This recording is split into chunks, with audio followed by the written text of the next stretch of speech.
2026-এর first round counselling process শেষ। আজকে থেকে সেকেন্ড রাউন্ডের registration, choice filling, choice locking শুরু হয়েছে। ফার্স্ট রাউন্ডে স্টুডেন্টরা যে ভুলগুলো করেছিল এবং তাদের অনেকেরই কিন্তু সিট বাতিল হয়ে গেছে। হ্যাঁ, সেই বাতিল হওয়া সিটগুলো অবশ্যই আবার সেকেন্ড রাউন্ড কাউন্সেলিং এর জন্য আসবে। তো কি কি ভুল করলে তোমাদের এই সিটগুলো বাতিল হয়ে যাচ্ছে সেকেন্ড রাউন্ডে, তোমরা যেন এই ভুলগুলো ভুলেও না করো, আজকের এই ভিডিওতে তোমাদের সাথে সেগুলো শেয়ার করব। এনএম-জেএনএম 2027-এর ব্যাচ আমাদের শুরু হয়ে গেছে। যারা ভাবছো এনএম-জেএনএম 2027-এ এক্সাম দেবে তারা স্ক্রিনে মেনশন করা নাম্বারে কন্ট্যাক্ট করতে পারো। ভীষণই মিনিমাম ফিস কিন্তু রাখা হয়েছে। আর তোমরা হোয়াটসঅ্যাপ করলে যে কোনো সময় করতে পারো, বাট কল করলে প্লিজ সকাল 10টা থেকে রাত 10টার মধ্যে তোমরা কল করবে। আর জেনপাস ইউজি 2027-এরও কিন্তু ব্যাচ শুরু হতে চলেছে। তোমরা যদি চাও জেনপাস ইউজির জন্য ক্লাস করতে তাহলে তোমরা কন্ট্যাক্ট করে নিতে পারো। আমাদের কাউন্সিলিং রিলেটেড প্লাস কোচিং এর জন্য যে ফ্রি গ্রুপটা রয়েছে তার লিংক আমি ডিসক্রিপশন বক্স প্লাস ফার্স্ট কমেন্টে পিন করে দিচ্ছি, চাইলে ওই গ্রুপটাতে জয়েন করে থাকতে পারো। আমাদের আরো একটা ইউটিউব চ্যানেল রয়েছে প্রেপকম, যেখানে ANM-GNM plus জেনপাস related free classes share করা হবে। ওই চ্যানেলটার লিংকও দেওয়া থাকলো ডিসক্রিপশন বক্সের ফার্স্ট কমেন্টে। ওই চ্যানেলটাকে প্লিজ তোমরা সাবস্ক্রাইব করে রাখতে পারো, তোমাদের অনেক হেল্প হবে। আর দেরি করবো না, ভিডিওটা শুরু করছি। এই ভুলগুলো কিন্তু তোমরা ভুলেও করো না।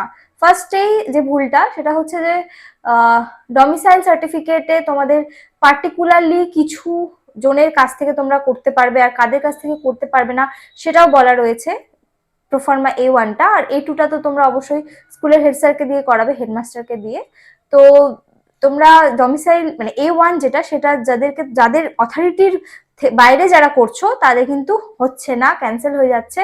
তো অবশ্যই তোমরা দেখে নিও, আমার ডমিসাইলের উপর একটা ভিডিও রয়েছে, সেটাকেও প্লিজ তোমরা একবার দেখে নাও। যদি তোমাদের ডমিসাইল ঠিকঠাক করা না থাকে একবার চেক করে নিও যে ওই লিস্টে যাদের নাম রয়েছে তারাই সাইন করেছে কি না।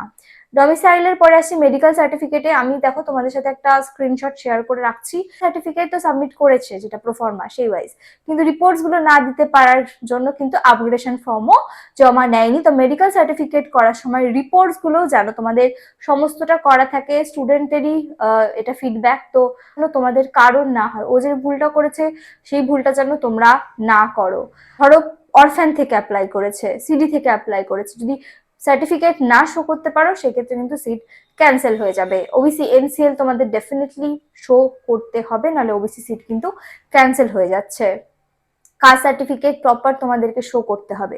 এই ভুলগুলো তোমরা একদমই করো না। যা যা ডকুমেন্টস চাইছে সবগুলোই কিন্তু তোমাদেরকে নিয়ে যেতে হবে। যেমন একটা স্টুডেন্ট কল করেছিল আমাদেরকে যে কনফার্মেশন পেজ ডাউনলোড করা নেই, তো সেটাও কিন্তু করে রাখতে হবে। তো এই ভুলগুলো যেন তোমরা না করো। আর সেকেন্ড রাউন্ড কাউন্সেলিং এর জন্য কোনো হেল্প লাগলে অবশ্যই কমেন্ট করে তোমরা জানাতে পারো। ভিডিওটা ভালো লাগলে লাইক করে দিও। এনএম-জেএনএম রিলেটেড সমস্ত আপডেটের জন্য এই চ্যানেলটাকে সাবস্ক্রাইব করে পাশে থাকা বেল আইকনটা প্রেস করে দিও। Thanks for watching.